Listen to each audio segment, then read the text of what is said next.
Yun na. Kabit na natin yung ano, yung filter. Nakabit na yung filter. Nakabit na lahat. Okay. Kabit na natin to. Ito, wala nang atrasan. Talagang yan na yung ano. Yan na yung kakabitan. Push natin ito rito. Okay. Ayos.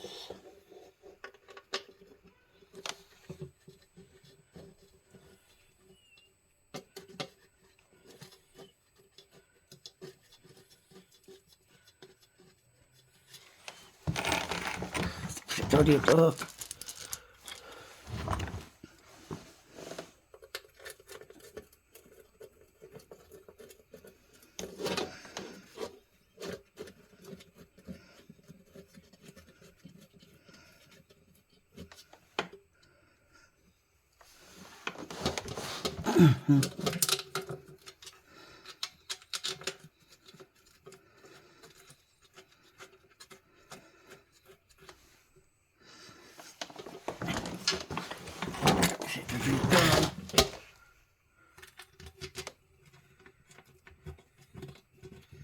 Kailangan po lahat muna maikabit yung mga tornilyo kasi para hindi ka mahirapan mamaya pag ihigpit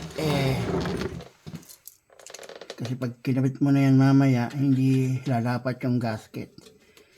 Pag kinabit mo na yung hinigpitan mo na yung iba at yung iba hindi pa nakakabit, that's a big problem. So kailangan pagatin mo muna lahat yung mga tornilyo para yung gasket ay lapat, sit in place sa ano. So ganyan ang ano, ganyan ang style ko. Ayaw ko sa style ng iba, pero ba't sa akin kinakabit ko muna lahat yung ano, yung mga bolt para sigurado ko na pag hinigpitan ko na yan, sabay-sabay na silang hindi ako na ano, hindi ako alam ko na lahat ay hihigpit. Wala sa ano, nasa align lahat yung ano, yung mga bolts.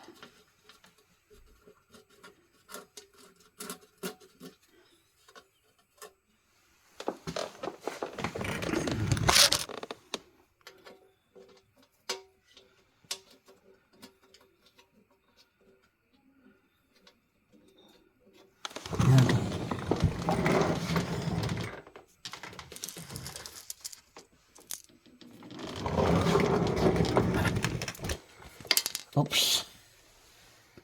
Isa. Okay, it's okay. Yung mag-iisip kayo, baka sabihin nyo na matutuyo yung gasket. Yung kinabit yung ano hindi po yan basta-basta natutuyo. Matagal yan, mga ano yan, kaya okay lang, todras. Basta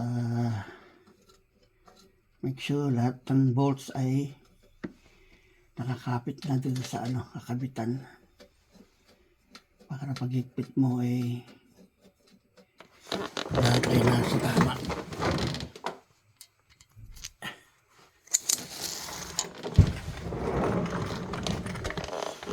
Naka-sit in place, okay.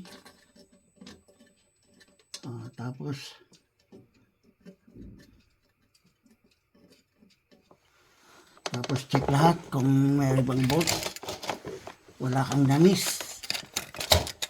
Okay, meron lahat. Okay, kapalit na natin ngayon yung tight lang natin ng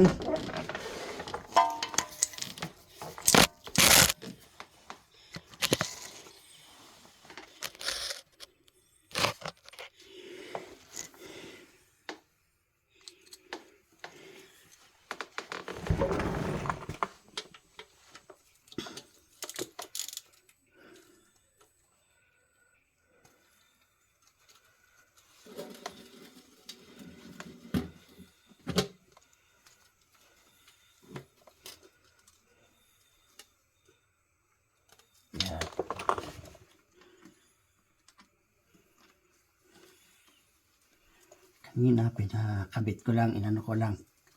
Pinakagat ko lang kanina yung mga bolts ngayon. Higpitan na natin yung ano ng konti. Tapos i-retorque natin dito sa torque wrench na quarter. Para alam natin na ang higpit ay pare-parehas.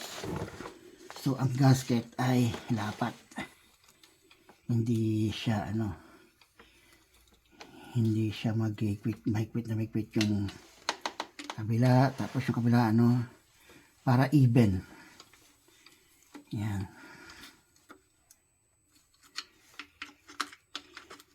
Yan.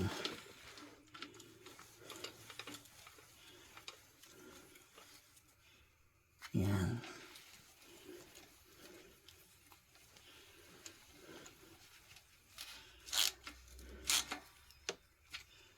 Yan.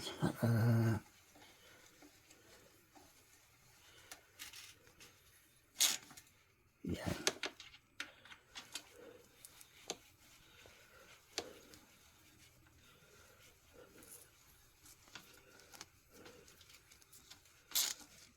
Yan.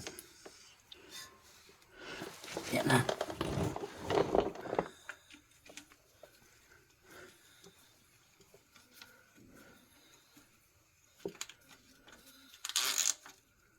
Yan.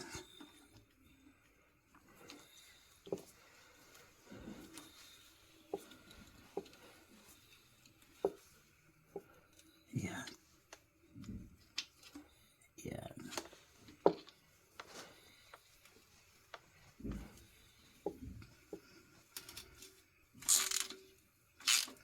Yan.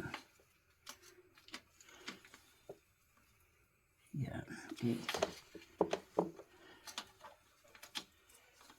Yan.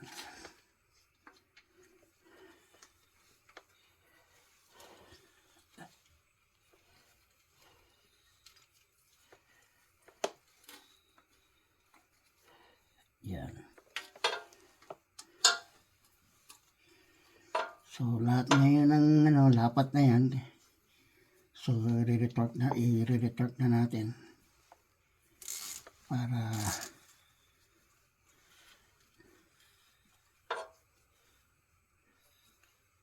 yan.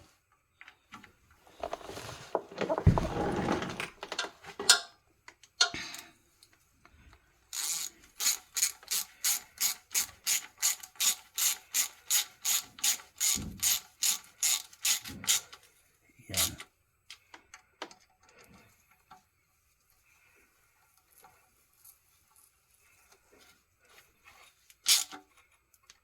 Yan.